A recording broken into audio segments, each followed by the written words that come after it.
Championship weekend has come and gone. What did I learn about the Jaguars by watching it? And a Twitter poll reveals what I learned about the Jaguar fans. We'll talk about that and more here on Locked On Jaguars. You are Locked On Jaguars, your daily Jacksonville Jaguars podcast, part of the Locked On Podcast Network. Your team every day.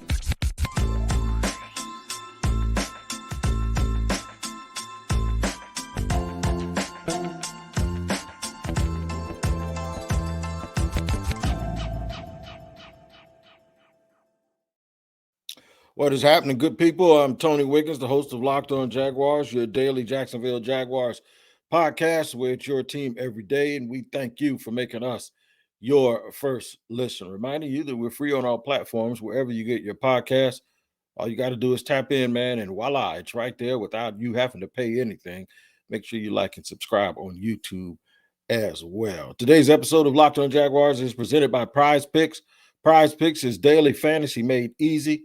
Pick 2 to 5 players, and if they score more or less than their PrizePicks projection, you can win up to 10 times your money on your entry. First-time users can receive a 100% instant deposit match up to $100 with promo code Locked On. That's PrizePicks.com, promo code Locked On. Hey, folks, look, championship weekend came and went, and obviously the Jaguars were not involved in this weekend's games because they lost last weekend, but I did learn a thing or two about what I think it might take the Jaguars to do in the future in order to be a part of this next step as we watch the Chiefs beat the Bengals in some controversy, but they still won.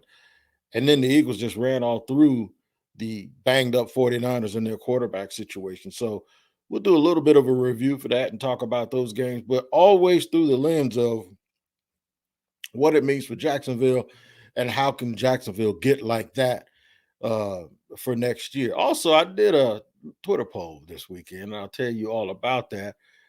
But I really didn't do it for the reason that most people think. I wanted to gauge the Jaguar fan base on what their thinking was going into free agency, as well as the draft. And I'll explain all of that to you in segment 3. But first, championship weekend came and went. And if there was something that I noticed about those games yesterday was, man, those teams are good. Those teams are good. I got to give the 49ers a little bit of a mulligan because they lost their quarterback, and then they lost the other quarterback, and they were already in the game without 2 other quarterbacks. But just to let you know how one player can affect the team, and then 2, how the best players still have to end up being the best players, right? So the Philly defense was tremendous. The Philly defense did a lot of the things that folks are saying the Jaguars defense needs to learn how to do. Rush the passer, affect the quarterback, play coverage, tackle well in space, use a bunch of different people. The one thing that they did was the way that they used Hassan Reddick, who had 17 sacks on the season and 2 in yesterday's game. Hassan Reddick is a pass rushing tweener that no one seems to know what to do with. Arizona drafted him, didn't know what to do with him. Carolina had him last year. He had 13 sacks. They didn't keep him. Philly says, okay, we're going to play you at Sam linebacker. But then on passing downs, when we go to a nickel, you're going to come down and you're going to rush from a 9 wide position. Finding a way to use guys with certain talents in the scheme of your defense. That's the old Wade Phillips way. It's not this cookie cutter defense where, well, you got to do this or you got to do that, just like this. No, it's like Aaron Donald playing in a 3-4. It's not his natural position, but who cares, right? That's what Philly did with Hassan Reddick. That's what they did by getting C.J. Gardner-Johnson in a trade for next to nothing from the Saints. Well, is he a corner? Is he a slot corner? Or is he a safety? Well, I'll tell you what he is. He's a football player. You can only do that, though, with specialists once you have the foundation of your team built. So, Jacksonville, do they have the foundation of their team built? Pretty much. They've invested a lot in certain positions and may not be getting the return on those positions that they thought. First round pick on Josh Allen, first overall pick on Trayvon Walker, a lot of money on Foley Fadukasi in free agency. Devon Hamilton is only a third round pick, but still, Devon Hamilton is someone that they really, really depend on. Foye Oluwakan is well worth the money at linebacker, but then they use the first round pick on Devin Lloyd. And you have to start asking yourself, did they use money and resources on guys who will never be good enough to be in those positions? Or is it a simple fact that some of those people, Devin Lloyd, Trayvon Walker, will just learn because they have nowhere else to go up but up because they're young? So they'll learn more as they mature as NFL players. Josh Allen. The thing about Josh Allen that I've always said was he's not every day. When you look at the games yesterday, whether it be Hassan Reddick from the Eagles, whether it be DJ Reader or BJ Hill from the Bengals, and definitely Chris Jones last night, and even Joey Bosa or Nick Bosa. It wasn't Joey, it was Nick for the 49ers. They showed up yesterday and showed who they were, that they're going to be the best of them all the time, win or lose. That's a huge deal for me. That's a big deal for me because what you saw yesterday was the best players on the team: Mahomes, Chris Jones, Kelsey, Joe Burrow, Mixon, T. Higgins, of course, Jamar Chase. They were good when they had to be good in these big games. So before Jacksonville can even think about whether or not what kind of guys they're going to add to their team to emulate the success that you saw teams have yesterday, they have to figure out, do we already have the core that those teams have? Do we already have our Chris Jones? No. Do we already have our Nick Bosa? Don't think so. Do we already have our Patrick Mahomes? Yes, we do. Yeah, the Jaguars do. They have the quarterback. They're going to get Calvin Ridley in next year. Do they have that dynamic pass catcher? The Bengals have two. The Eagles have two. The 49ers have at least two with the tight end and the wide receiver. And the Chiefs. The Chiefs have Travis Kelce. And then yesterday they had Scantling. So Scantling was the added piece. Do the Jaguars have those core pieces? Let's look at that and let's examine it, and let's just see if we can come up with the answer that'll tell you, yeah, the Jaguars have enough to add some core pieces, and who can those core pieces be? We'll do all of that in just a second here on Locked On Jaguars. First, I want to tell you that today's show is sponsored by PrizePicks. That's right, PrizePicks, man. And I'm telling you, you don't want to miss PrizePicks. PrizePicks is a daily fantasy show or daily fantasy game. It feels like a show sometimes because the results come out so good. Where you have entries and player projections are placed on those entries, right? And you have to just decide whether you're going to go more or less on those PrizePicks selections and projections. Yesterday, if you had taken Patrick Mahomes, if they said it was a couple of touchdowns and you go over that, then you probably hit it dead on the head because Patrick Mahomes threw for 2 TDs. You can do this every single day at PrizePicks. All you got to do is download the PrizePicks app or go to prizepicks.com to sign up and play daily fantasy sports. First-time users can receive a 100% instant deposit match up to $100 with promo code Locked On. If you deposit $100, PrizePicks will give you $100. If you deposit $50, PrizePicks will give you $50. Don't forget to enter the promo code Locked On. Now, listen, you get to pick 2 to 6 players, and if they will score more or less than their PrizePicks projection, you can win up to 25 times your money. Don't forget the promo code is Locked On at sign up for PrizePicks. All right, rolling on through here on Locked On Jaguars, trying to figure out if the Jaguars have developed enough of a core to really consider themselves someone who can challenge next year. And are those additions out there to be made in free agency in order to get them to compete that way? I got to tell you that Locked On is heading to the Senior Bowl. I got to miss it this year. Get inside analysis from the host that covered the NFL's next generation in college and find out which NFL draft board these players will be climbing, all in one location. Subscribe to Locked On NFL Draft for nightly live shows from the Senior Bowl on Tuesday, Wednesday, and Thursday at 9 p.m. That's on Locked On NFL Draft.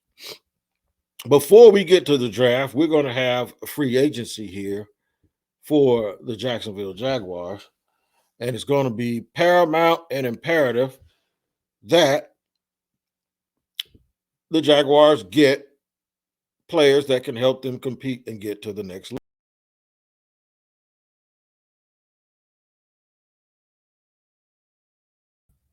Now, you can never know. You'll never know until they get out and actually play the games, because nobody outside of Jacksonville thought that they had a chance, the chance to compete this year the way that they actually did. But the Jaguars actually did show up and look very good in their run through the playoffs. In order to play at that next level, though, there's a word that I came up with yesterday as I was watching those games transpire. The 49ers get a mulligan, like I said, because their quarterback got hurt, but the other teams just look so clean. And what I mean is, I don't mean clean as if their uniforms weren't dirty. I mean clean as in knowing who they were. And sometimes it didn't work because the other team, would force their will. Like the 49ers defense had some good moments, but Philly just started to impose and force their will on the 49ers because the 49ers defense was constantly on the field.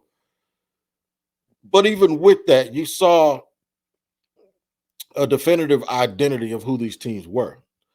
I don't think the Jaguars have the identity. I think the Jaguars' identity, the one that we can give them, is built on something that, while it's a good character trait to have, it's not a good trait in terms of using it as an identity. And what that means is being a comeback cat. Comeback cat means you never quit and you have resolve. That's cool. But in order to get to the point where those teams that we saw playing this weekend were, you got to be the I'm going to get ahead cat a lot, right? You see the comeback cats, when you hit a speed bump like a fumble late in the game, it doesn't give you time to come back. And there are too many things that can happen that can prevent you coming back. A bad call, inclement weather, or whatever. So the Jaguars are going to have to learn how to be a front runner, even though, like I said, them being able to make runs and come back the way that they did does show a certain amount of character, want to, heart, and determination. It also shows you how they should probably be playing the entire game, as opposed to playing in a certain way that allows them to get behind like that and then having to come all the way back. So those performances, even though they're gutsy, those aren't clean performances. Those are performances that shows how bad you can be and then how good you can be based on how bad you were. And then all of a sudden you end up tying the game or taking the lead. The thing is to win a title, to win a championship, I think you have to have that comeback ability once or twice. But for the most part, what you have to have is you have to have a clean identity of who you are and what type of football you want to play. That means guys have to tackle in space. That means no missed assignments by the linebackers. Everybody has to understand. Doesn't mean the team is never going to get stuff on you. It just means that if they get it, they had to earn it. And it was just, hey, good football, but we're going to line up on the next play. And you know what? We're going to get them the next time. It's not going to be because you don't have the personnel to do this, or you don't have the personnel to do that. And it's not going to be because this guy's too slow, or this guy, well, we need to replace him in the offseason and we're trying to cover up for him. None of those excuses. And yesterday, as you get closer and closer to the championship, and the Super Bowl is going to be played the same way. I said both of those games, in my opinion, were trash early because until Philly got that little wiggle room, it was 7-7. And then the other game was 6-6. And I'm sitting here thinking, like, there's no excitement, but I knew it was coming. But what was happening early on was both teams in those two games were playing very clean football and condensing it down to, okay, let's put our best foot forward. See, when you get in those games, there's not a lot of room for let's just try this guy, try that guy, try that guy. Like, you're not going to have all of these different players touching the ball. I think Philly got hot with Kenneth Gainwell, their running back, which is why last week I said that outside of Travis Etienne, the Jaguars need to make sure that they can get another running back. So you saw that, and then you saw the Scott kid come in and run the long touchdown later. That's 3 running backs touching the ball when you consider Miles Sanders too. You need guys at every position. There are no throwaway plays in these games. There are no throwaway plays in these games. So I think the Jaguars have a chance to really, really improve their roster in the offseason and get closer to being who they want to be. I also believe that some of the guys that they retain is going to be good because they're going to be in the second year of a Doug Peterson system. And I don't think he's gotten all of his stuff off yet. But it also means that they have a long, long way to go. A lot has to happen that's way beyond our enthusiasm for this team to take that next step. That next step is big.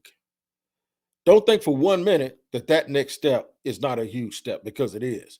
To get that clean and to be playing at that level, with that consistency in the biggest game of the year.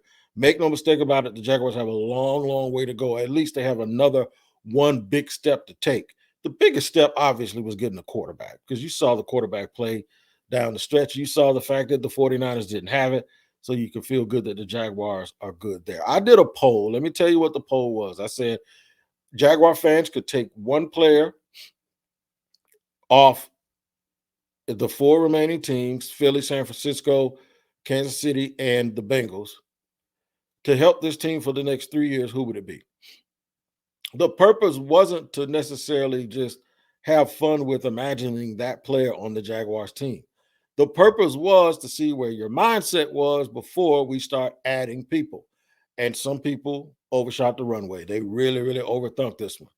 I'm going to tell you exactly what I mean by that and discuss it a little bit further so everyone can have a real, real good understanding of exactly where I was going. And I'll do it in just a second here on Locked On Jaguars. I have to let you guys know that today's show is sponsored by FanDuel. We're really excited about our new sports betting partner for Locked On, because they're the number one sports book in America, FanDuel. And if you're new to FanDuel, that's even better. They have so many great features that make betting on sports fun and easy. Download FanDuel now so you can bet Super Bowl 57 with a no sweat first bet. You'll get up to $3,000 back in bonus bets if your first bet doesn't win. FanDuel lets you bet on everything from the money line to point spreads to who will score a touchdown. Hey, man, I'm telling you, I personally am willing to say that I might take the over in this game, because I think they're going to score a bunch of points collectively. Even though the defenses play well, I just don't think I don't think you can beat really good offense with really good defense, especially in a game like this. So join FanDuel today at FanDuel.com/locked on to claim your no sweat first bet on Super Bowl 57. That's FanDuel.com/locked on. Make every moment more with FanDuel, the official sports book partner of the NFL. All right, man, running it down here on Locked On Jaguars. I had fun this weekend and I did a poll. And the poll was pick one player from the last 4 teams. What player does the team come from? And then name the player in the comments. I can tell you right now that most people, when I first started the poll, this is what I said. I said, they're going to be people that's going to overthink this. They're going to overshoot the runway. And what they're going to do is they're going to think of the guy identity-wise that they believe fits in with this particular unit. I had some people take Hayden Hurst, the tight end from the Bengals. And if you didn't just see me, I had to close my eyes on YouTube because I'm thinking, on what earth, on what planet would you take Hayden Hurst when you could have either Travis Kelce or Goddard, the tight end from Philadelphia? Oh, in what world would you take Hayden Hurst? And I think it's just this world where somebody's saying, okay, well, we might not have the salary cap space for this guy or that guy, so I'll take him because he kind of fits in with what we do in our identity. Nothing fits in with what you do and your identity better than a Hall of Fame player. And this is the thing, before we even get into draft and free agency talk, this is what I wanted. This is exactly what I wanted to accomplish. I like T. Higgins. Anybody that chose T. Higgins over A.J. Brown or Jamar Chase needs their head examined, because as good as T. Higgins is, and yeah, he's a really good fit here in Jacksonville, he's not a better player than either of those two guys I imagine that I just mentioned. You take the better guy first. There are folks actually, as good as Hassan Reddick is, he's a situational pass rusher. Why would you not take Nick Bosa or Chris Jones before you take Hassan Reddick? And remember, you're looking at Hassan Reddick, who is playing a really good role here. I'm talking about 2 first ballot Hall of Famers, not a situational pass rusher. Don't get it twisted. You need those great players to win. There were some people that told me C.J. Gardner-Johnson, good player. Yeah, he'd fit. He'd fit anywhere. Why on earth would you take him over 2 first ballot Hall of Famers? I just don't get it. And there was no talk about Trent Williams. And I know he's 34 years old. He ain't playing like it. You still can't overshoot the runway here. You can't think. You can't drive this one over the green, man. It's right there in your face. You take Bosa, you take Jones, you take Kelce. Fred Warner was a pretty good pick, but I wouldn't even take him. You take Chase. Okay, if we got into Dallas Goedert, I just can't imagine a situation where I'd take Dallas Goedert over Travis Kelce. I wouldn't. I wouldn't take any wide receiver in those 4 over Jamar Chase. I wouldn't. I wouldn't take George Kittle over Goddard, or I might take him over Goddard, but I wouldn't take him over Travis Kelce. Are you kidding me? Don't do this to yourself in this free agency and draft process. Don't overthink it. Take the best player, especially. Every player I mentioned is at a position of need. Bosa's a position of need. I'm not taking that kid out of Philadelphia over Bosa. There was really, and this for Jacksonville, it's a non-quarterback, because obviously Patrick Mahomes is the guy, but non-quarterbacks, and it's not the same for every team that did the poll, because obviously a lot of those teams need quarterbacks. But non-quarterbacks, it's pretty simple. There are a handful of these guys that are Hall of Famers, and there's another handful that might be. I'm taking one of the handful of either one of those. I'm taking either Chris Jones, Nick Bosa, Trent Williams. Those are the first 3 people that I think about. And then I get to the point where I'm thinking about Travis Kelce, Jamar Chase. By the way, Kelsey's in that group too of Hall of Famers. But then I get Jamar Chase and Fred Warner and A.J. Brown, and I figure it out from there. But good poll, more people chose Nick Bosa or Chris Jones. Chris Jones is a close second. So it means that most people got it right. But I got a lot of people, there was no right or wrong answer, but I got some folks being real cute trying to think about makeup and personalities. Yeah, here's a makeup and a personality for you. Choose the dude that's going to wear that yellow jacket to Canton, as long as he's still got 3 years left. That's just the way I see it. A lot of overthinking, and I think that showed me that there will be a lot of overthinking in the draft too. Take the best player you can, especially if it's at a position of need. And the reason why I did this is because in the draft, there's so much subjectivity about whether or not a guy will be good. Remember the whole Trayvon Walker, Hutchinson talk, who's going to be good early, who's going to be good down the line, and do you use this on a down the line guy? We take all of those conversations off the table. All of those conversations come off the table when it's already proven players that you know how good they are. You know what they can do in the NFL. They're the best in the league at their potential.